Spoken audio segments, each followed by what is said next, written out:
we are told triangle STR is the image of triangle SMH after a dilation. So STR is this big triangle here. SMH is the smaller one. Which point is the center of dilation for this transformation? Pause this video, have a go at that. Okay, so the important thing to realize is, let's say I have some point. Let's say that this is the true center of dilation. I just won't write C, that might confuse us with that point.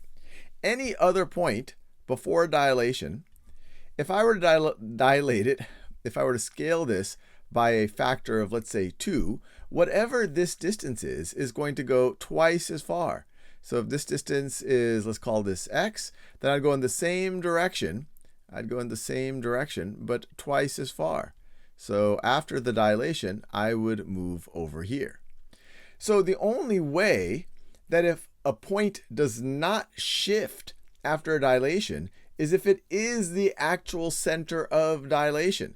Because if there's a point right at the center of dilation, it's 0 away from the center. So if you go 2 times away from that, or 100 times 0, you're still right over there.